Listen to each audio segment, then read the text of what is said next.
Hello everyone, welcome to maths for sure. This is Anjali. आज हम start करने वाले हैं relations and functions. Relations and functions आपका क्लास 11th में भी था, बिल्कुल बेसिक था वहां पे, और आगे वो कंटिन्यूड है क्लास 12th में। तो सबसे पहले हम जो स्टार्ट करेंगे वो क्लास 11th के बेसिक्स से करेंगे ताकि आपको आगे कोई प्रॉब्लम्स ना। नाउ बेसिकली ये रिलेशंस एंड फंक्शंस के दो ही इंपॉर्टेंट टॉपिक्स हैं। एक टाइप ऑफ रिलेशन है, दूसरा है कॉम्पोजिशन ऑफ फंक्शंस।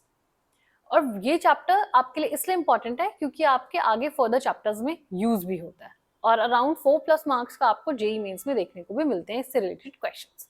सो चलो स्टार्ट करते हैं। सबसे पहले हम बेसिक से स्टार्ट करेंगे।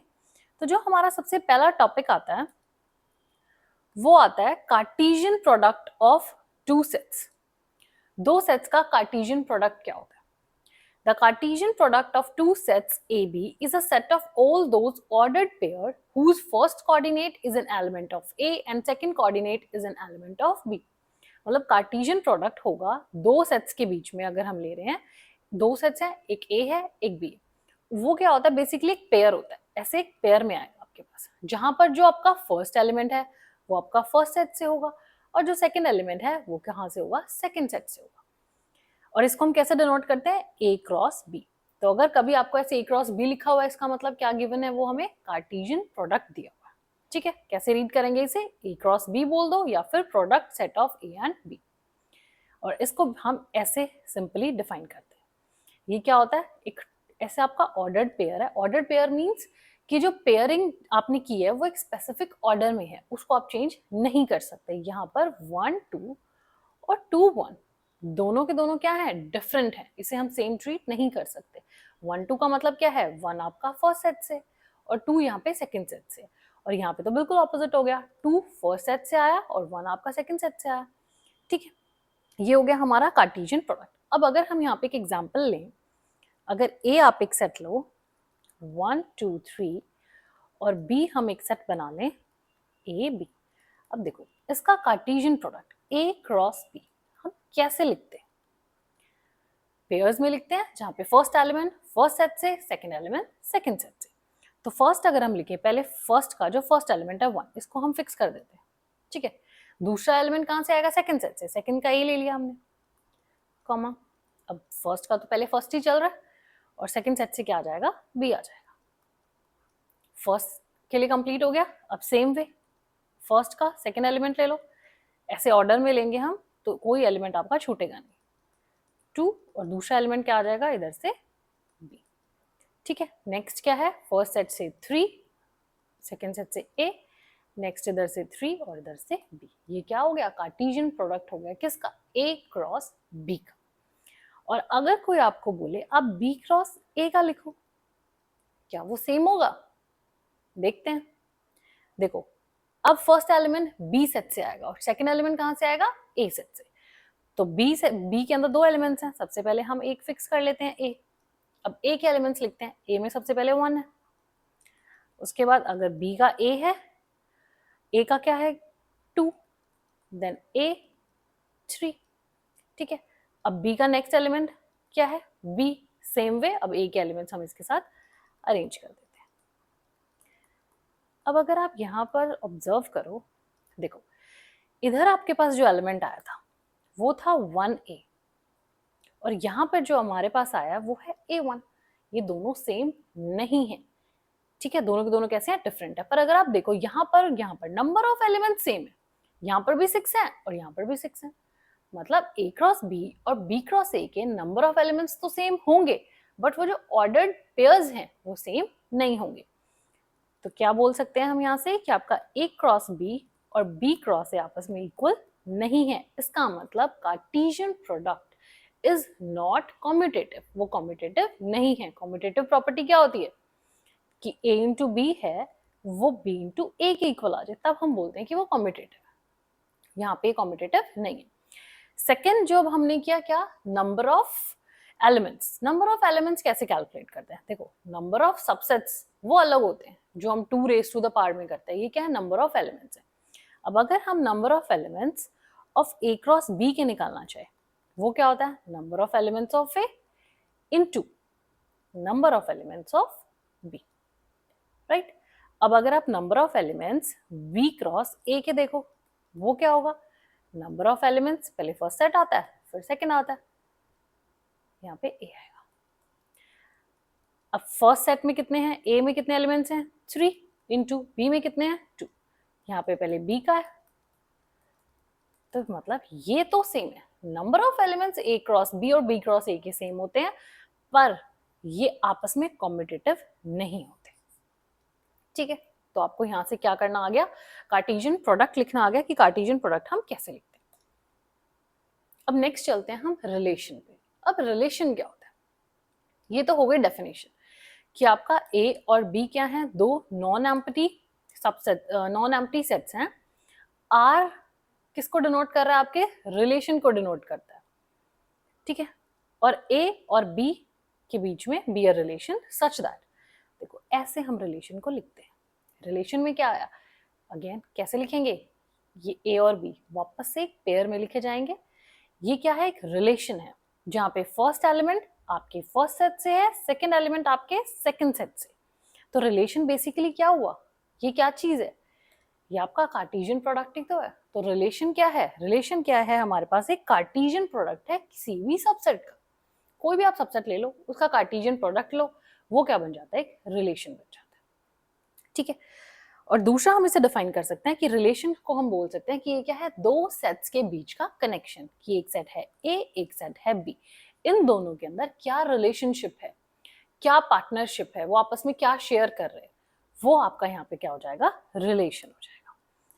अब जो हमने ये सेम एग्जाम्पल लिया था, इसी एग्जाम्पल को अगर आप देखो, ये जो यहाँ पे डिफाइन किए गए ये जितने भी ये आपने ये टपल्स में लिखे हैं ऑर्डर्ड पेयर्स, ये क्या दिखा रहा है, आपका रिलेशन। इसी को हम लिख सकते हैं ये क्या है, इसका रिलेशन है। ठीक है, relation from A to A is called relation on A. ये हमने देखा दो डिफरेंट डिफरेंट सेट्स पे। अब अगर वो सेम सेट पे है उसको हम क्या बोलेंगे, रिलेशन ऑन ए, या फिर जो सबसेट्स होते हैं ए क्रॉस ए के is called relation from A to A. अब ये जो वर्ड है ना फ्रॉम ए टू ए, इसकी जगह आपको एग्जाम में मोस्टली मिलेगा रिलेशन ऑन ए। अगर आप जेई मेंस के पेपर्स देखो, वहां पे ए टू बी से ज्यादा मोस्टली जो आपके क्वेश्चंस है वो ए टू ए पे, और वहां पे जो वर्ड लिखा होता है वो ये relation on A. Relation on A का मतलब क्या है कि एक रिलेशन आपको गिवन है ए सेट से ए सेट तक, मतलब जो कार्टेशियन प्रोडक्ट बनेगा वो कैसा बनेगा, आपका ए क्रॉस ए के लिए बनेगा। राइट, अभी आपने यहाँ पे देखा था, ये हमने क्या निकाले थे यहाँ पे, नंबर ऑफ एलिमेंट्स निकाले थे। अब नंबर ऑफ रिलेशंस कैसे निकालते हैं, उससे पहले आपने ये पढ़ा होगा कि आप नंबर ऑफ सबसेट्स कैसे बताते हो। अब जैसे आपके पास दो सेट्स हैं, एक ए सेट है, सपोज इसके अंदर x एलिमेंट्स हैं, एक b सेट है, सपोज इसमें y एलिमेंट्स हैं, तो इसमें नंबर ऑफ सबसेट्स कितने होते हैं, 2 raise to the power number of elements, मतलब 2 रेज टू द पावर इनका प्रोडक्ट आ जाता है, और यही क्या कहलाता है आपका, नंबर ऑफ रिलेशंस। ठीक है, सो अगर आपको नंबर ऑफ रिलेशंस निकालने हैं, नंबर ऑफ रिलेशंस और number of subsets is one and the same thing. बस यहाँ पे आपको क्या करना है, जो दो आपके सेट हैं उसके नंबर ऑफ एलिमेंट्स निकाल काउंट करेंगे, उनका प्रोडक्ट करेंगे, उसको 2 की पावर में लिख देंगे। अब देखो एक क्वेश्चन देखो, ए आपके पास ये सेट है, बी ये है, तो आपको नंबर ऑफ रिलेशंस बताने हैं ए टू बी। अब सबसे पहले नंबर ऑफ एलिमेंट्स देखते हैं, ए सेट में कितने एलिमेंट्स हैं, 2 एलिमेंट्स हैं, और number of elements B set में कितने हैं, 3 हैं। और नंबर ऑफ रिलेशंस कैसे कैलकुलेट करते हैं, उसके लिए हमें क्या चाहिए, number of subsets. Number of subsets क्या, 2 रेज टू द पावर जो ए के एलिमेंट है इनटू जो भी बी के एलिमेंट है। नंबर ऑफ एलिमेंट्स लिख लो यहाँ पे, कितने एलिमेंट्स हैं उसमें, 2 है, और कितने हैं, 3, मतलब 2 रेज टू द पावर 6। ये आपको यहाँ पे क्या मिल गए, नंबर ऑफ रिलेशंस मिल गए। ठीक है, सो ये आपका नंबर ऑफ रिलेशंस का फॉर्मूला है। अभी नेक्स्ट क्वेश्चन देखो, ए ये सेट है हमारे पास, बी ये है,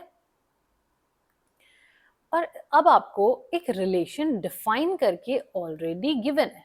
किस तरह से डिफाइन किया हुआ है रिलेशन, हमने X square is equals to Y करके डिफाइन किया हुआ है, जहां पर जो आपका x है वो a सेट से है और y जो है वो b सेट से। तो सबसे पहले तो हम a और b सेट बना लेते हैं। ए के अंदर आपके एलिमेंट्स कितने हैं? -3, -1, 1, 2, 3 और 4। ये एलिमेंट्स हो गए हमारे ए सेट के।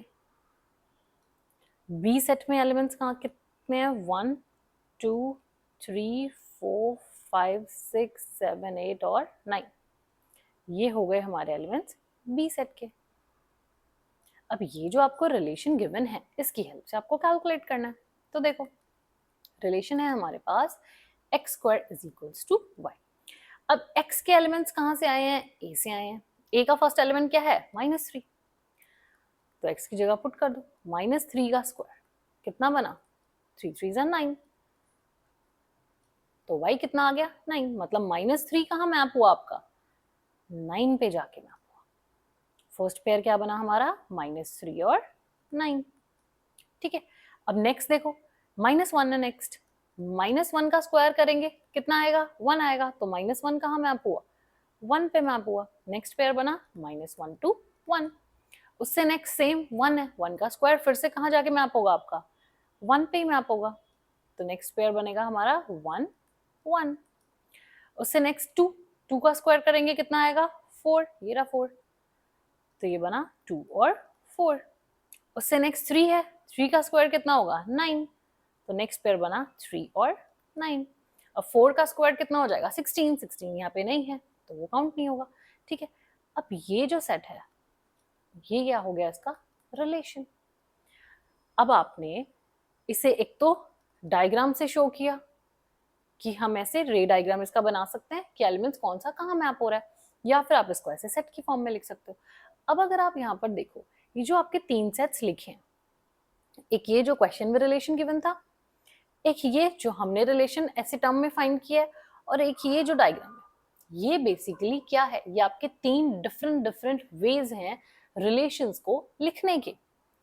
आपके पास जो रिलेशन की रिप्रेजेंटेशन है 3 टाइप से होती है। एक रोस्टर फॉर्म होता है, एक सेट बिल्डर फॉर्म होता है, एक आपका डायग्राम होता है, एरो डायग्राम जिसे हम कहते हैं। तो ये तो हमारा एरो डायग्राम हो गया। ठीक है, ये जो आपके पास जब एक कंडीशन गिवन है, ये क्या होता है? एक सेट बिल्डर फॉर्म होती है। ठीक है, इसको क्या बोलते हैं? Set builder form. और ये जो हम यहाँ पे ऐसे रिलेशन लिखा, ये होता है हमारा roster form. Set builder form में बस एक कंडीशन आ जाती है, जैसे आपने सेट्स में लिखा है सेम वैसे। तो अगर आप इनकी डेफिनेशन रीड करना चाहो तो कर सकते हो। रोस्टर फॉर्म क्या होता है?